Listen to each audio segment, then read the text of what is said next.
The goal of the video you're about to see is to describe the procedure for conducting nuclear medicine tests using positron emission tomography, commonly called PET scans. The video will show you the equipment used and provide you with information about the test procedure. It is important not to move during the test so the specialist can make the most accurate diagnosis. If you do move, we will have to repeat the test. The wait time for the scan, the instructions to be followed, and time required for the test may vary from one test to another.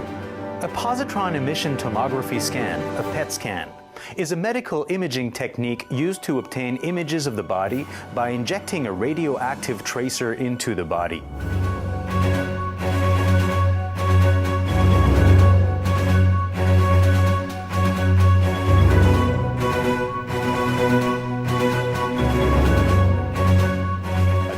Is then used to monitor the distribution of this substance in the body, making it possible to conduct an accurate study of organ function.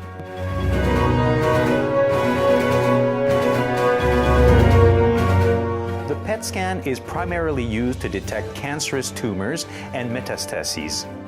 It can also be used to monitor treatment effectiveness and developments. In addition to cancerology, it can be used in cardiology and neurology and for infectious diseases. Preparation for these tests may vary. The positron emission tomography machine is an apparatus consisting of two rings. Each ring has a central opening through which a table slides in and out.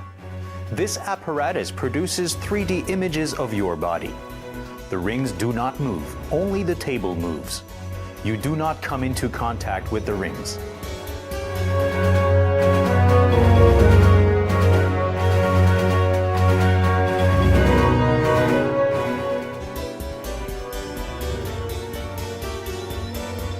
The substance used is a radioactive tracer.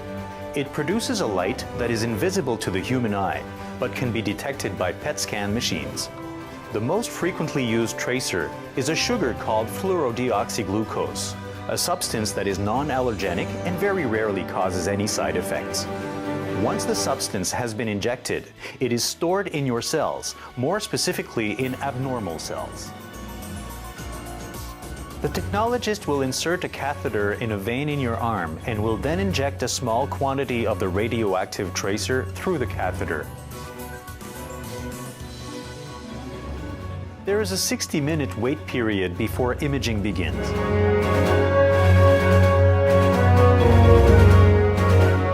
For a 12-hour period following the test, it is best to keep a distance of at least 1 meter, 3 feet, away from young children and pregnant women. It is recommended that you drink lots of liquid during this time to eliminate the radioactive substance quickly and easily.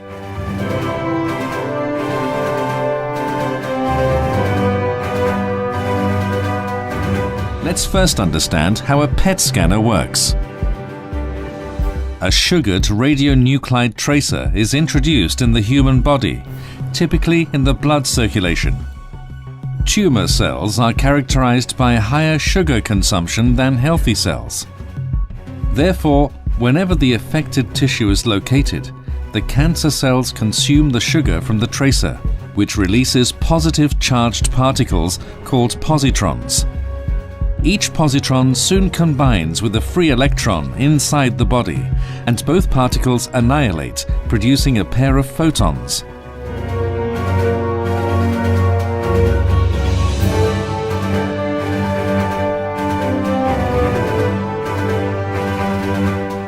The photons move in opposite directions, drawing a straight line if neither of them is scattered. Millions of photon pairs are emitted and reach the ring detector. The photons intersect with the ring walls, marking the ends of their straight lines. The intersection of several lines marks the exact location of high isotope concentration. The more active the cancer cell is, the more sugar it consumes, the higher the concentration of isotopes, and hence the higher the rate of positron emission.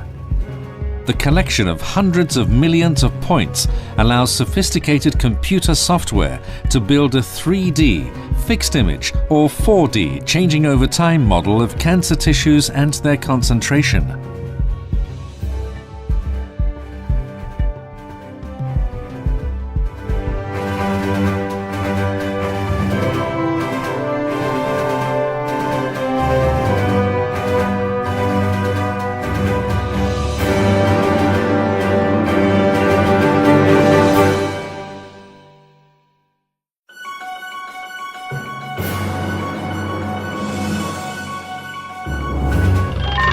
So a particle accelerator is a machine designed to take either atoms with the electrons stripped off, so what we call ions, or the particles inside the atom themselves, so electrons or protons, and give them energy, increase their speed, and the main way is using electric fields to accelerate and magnetic fields to bend and control the particles.